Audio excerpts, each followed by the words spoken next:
le président Trump a trahi le meilleur ami des États-Unis. Mon message au président est le suivant.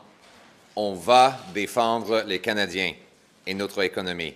On va mettre le Canada d'abord. Oui, notre économie va souffrir, mais la vôtre aussi. Les travailleurs en paient déjà le prix pour cette décision ridicule. Les prix de l'essence aux États-Unis sont plus élevés déjà pour vos consommateurs, Monsieur le Président. Bientôt, vos travailleurs vont commencer à perdre leurs emplois qu'ils avaient en transformant des matières premières provenant du Canada. Et vos travailleurs vont perdre les emplois parce qu'on va devoir riposter contre les produits américains qui entrent dans notre pays pour nos consommateurs. Et c'est que le début. Les Canadiens, oui, c'est vrai, on est gentils. Les Canadiens sont lents à se mettre en colère et rapides à pardonner, mais une fois provoqués, on riposte et on va se défendre. On va se battre pour notre pays et on va riposter massivement.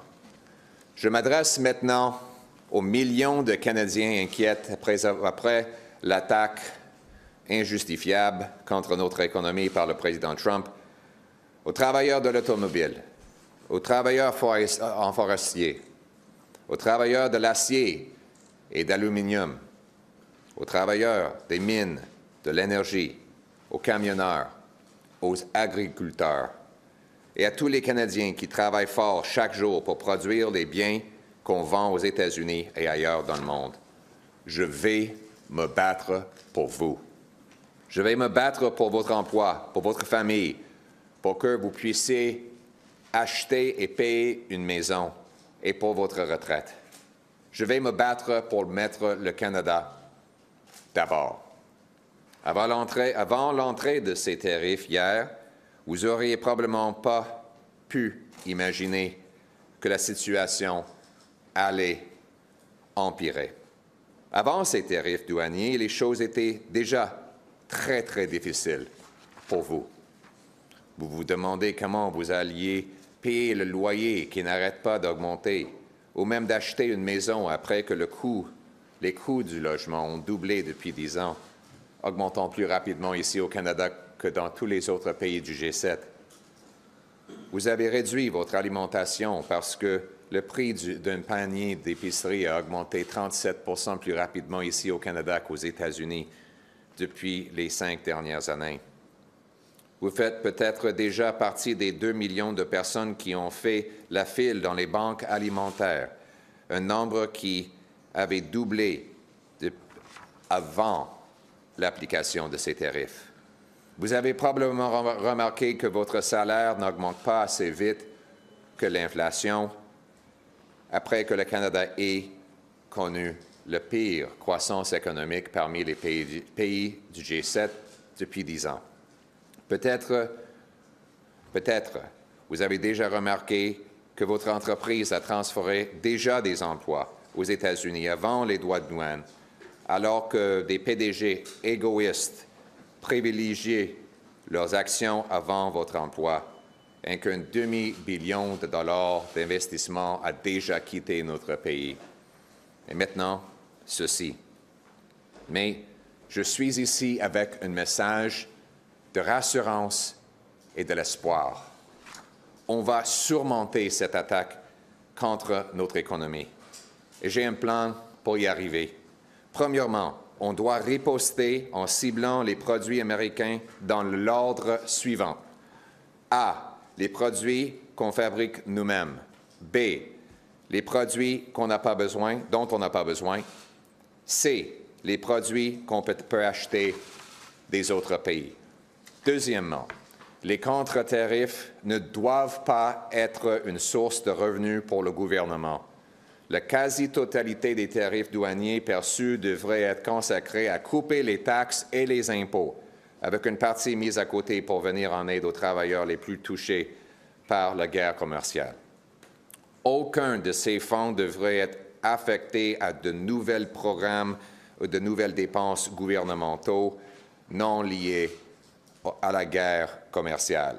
On ne doit pas permettre aux politiciens d'utiliser cette crise de manière malhonnête pour se lancer dans une nouvelle frénésie de dépenses alimentées par la dette et l'impression de monnaie qui va faire augmenter l'inflation et qui va détruire davantage notre classe ouvrière. Troisièmement, on doit immédiatement couper les taxes et les impôts sur le travail, l'investissement, l'énergie et la construction de logements. Ça va neutraliser l'effet des tarifs douaniers et déclencher des grands investissements qui vont ramener la production et la souveraineté économique chez nous.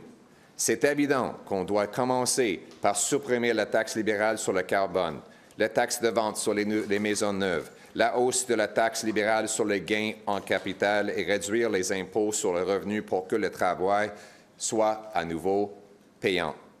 Quatrièmement, on doit immédiatement abroger la loi libérale interdisant les pipelines, c'est-à-dire C-69, pour permettre la construction de projets. On doit donner le feu vert aux projets de GNL, y compris GNL Québec. Les Québécois veulent GNL Québec. Et moi, je vais donner le feu vert au GNL Québec et d'autres projets. Je le dis en français fièrement, je suis pour les pipelines. Je le dis en français, je le dis en anglais, je le dis à travers le Canada. On va bâtir les pipelines. Ou bien les autres partis vont continuer de donner notre pétrole à prix plus bas à Donald Trump. On va aussi donner le feu vert aux mines, aux centres de données, aux centrales de l'électricité. Il faut accélérer les choses. Cinquièmement, savez-vous quel secteur Donald Trump ne contrôle pas du tout au Canada? La construction de logements.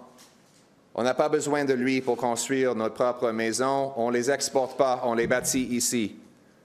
C'est une industrie locale chez nous qui crée des millions d'emplois, déclenchant le plus grand boom de la construction de logements en supprimant immédiatement toutes les paperasses et toutes les taxes sur la construction.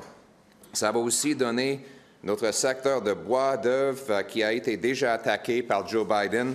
Ça va donner à ces travailleurs plus de ventes pour en même temps donner le logement aux autres. Sixièmement, rassemblant les provinces pour éliminer les barrières commerciales et créer une économie nationale de libre marché. Septièmement, on doit fermer nos frontières et fermer nos frontières aux criminels, aux drogues, aux fusils illégaux pour renforcer notre souveraineté et on doit rebâtir notre militaire pour prendre le contrôle de notre propre défense.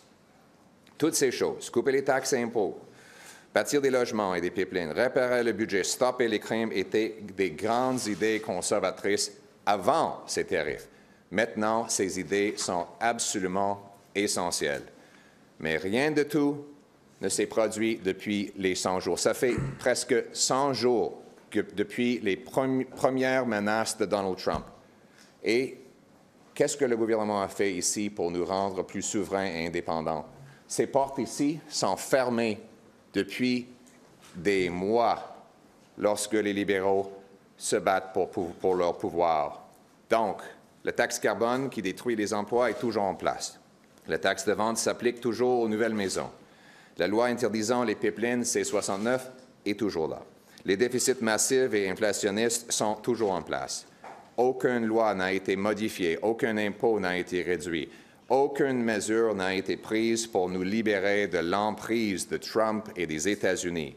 On a besoin d'un changement et on va avoir un vrai changement. Oui, ça va être difficile, mais bâtir le Canada était difficile et les Canadiens sont forts. On va reconstruire notre pays et la promesse du Canada. Le Canada va être autonome, souverain et indépendant.